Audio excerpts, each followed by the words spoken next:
lock pass niya sa likod. Ganun. Punta ka doon, nakapatong na gano'n yung motor niya. Kaya kahit anong buwan gawin niya, hindi niya makikita. Dili day po, manaog na po. Nasangit yung ligid. Ang isulo lang ligid niya sa...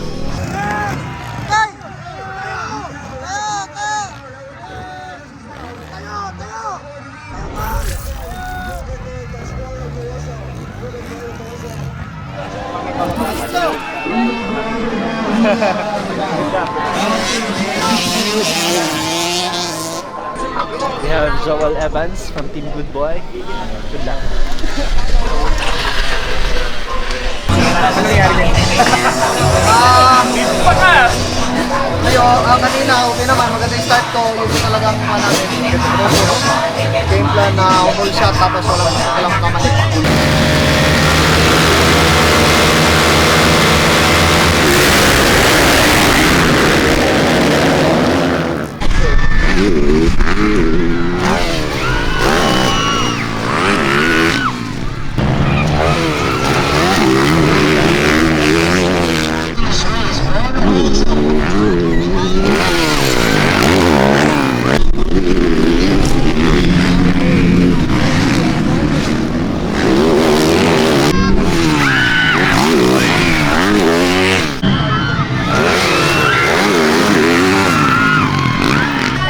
Kahapon kasi meron siyang mga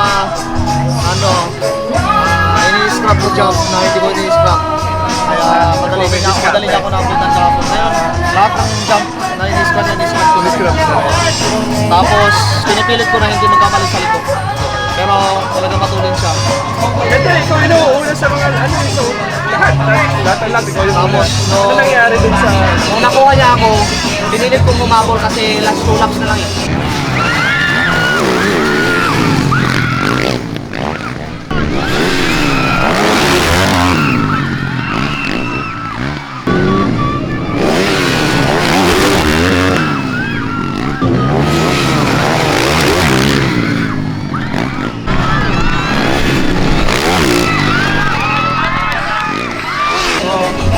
sabi ko minsan pa ako, nung naabutan ko siya ulit kasi naglag siya dito sa may malaking board. Madulas na kasi dyan. Medyo matulin yung pasok niya. Kaya naglag siya.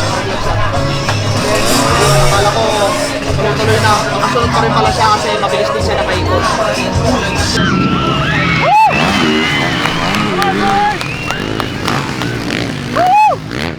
Sobrang solid ng bakbakan ng dalawa. Speeding ngayon si Bornok, leading. Joel Evans pangalawa pa rin.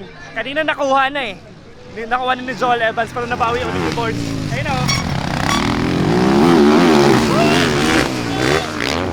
Stop na, malapit na. Ayun na naman sila Bornok.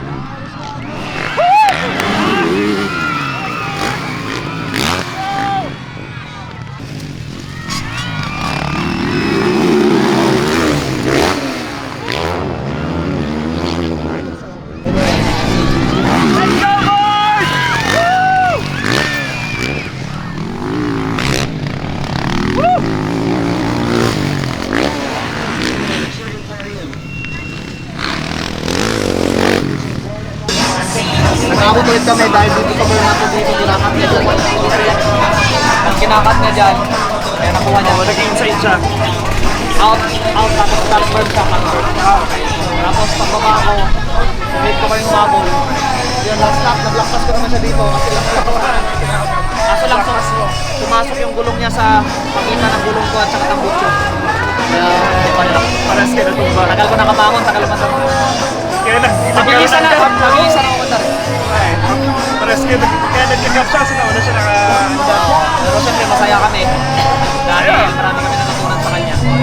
Malayo pa yung level nila sa atin. Napakagaling nila para sa atin ng mga kanalya.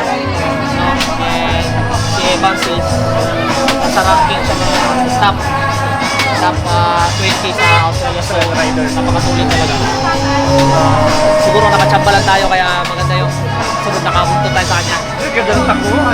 Pinipilit ko lang din na mangopya kasi Flawless yung kopya lang tayo. nagkadalihan lang kayo doon sa Black Pass. Pero maganda naman yung racing. Talaga mainit lang pero Hit one pa lang to. hopefully we can do a better job sa Hit 2. Okay. Panoorin natin siya mamaya sa Hit 2. Thank you. Let's go! Inside mo to. Sobrang solid ng laban between Joel Evans and Bornok Mangosong. So, ang ganda sana ng takbo ni Bornok, no? Siya yung leading for the all laps, pero nakuha siya ni Joel Evans during the last few laps ng karera na to. So, yung hit 1 nakuha ni Joel Evans, number 1. Second si Bornok Mangosong. Third si Buboy Antonio. And fourth, Maclean Aguilar. Bornok na sana yun eh. Nakuha lang ni Joel Evans. But then, nabigyan siya ng magandang laban. So tingnan natin, abangan natin mamaya for the hit 2 kasi hit 1 pa lang, meron pang second race. Baka matsambahan na siya ni Bornok Mangosong. So yeah, abangan natin. Let's go!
And that concludes the final race for the day. Ayan, nag-victory lap na si Joel Evans.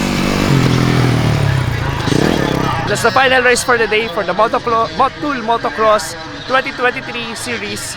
Nila Tita Osang. So, yung final race, ang position, Joel Evans for first, second si Bornok Mangosong, third si Maclean Aguilar and Buboy Antonio. Tama ba? No. First, Joel Evans, Bornok Mangosong, Buboy Antonio, and then Maclean Aguilar. Nakuha nga pala ni Buboy Antonio si Maclean during the last lap. So ayun, congratulations sa mga nag-organize, kila Tita Osang, and all the guys that have been part ng MOTUL Motocross 2023. Tulong muna ng anak mo. Kaya meron ako naman. Nanay na. Fans ako. Bye!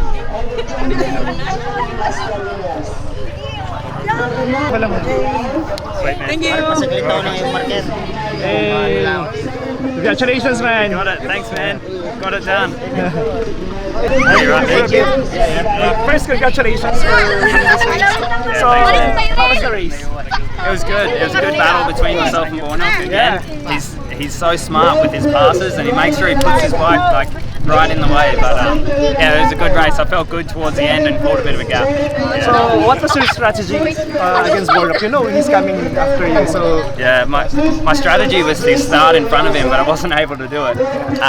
And then from there, it was just like this time I took too long to do it in the other races. Oh, yeah. This one, my strategy was to pass him straight away. So I got it done a little bit earlier, but he did a good job holding me off for I think it was like 4 or 5 laps or something. I couldn't get him, so yeah, it was a good race. Yeah, it was really good Yeah, race. yeah. Even the first hit, yeah. Yeah, exactly. Like good close battles, and like he's respectful. We're both respectful of each other, so we race hard but clean. Yeah, it's really good. Yeah. Congratulations man. again. Thank you. Cheers, you. guys. Picture.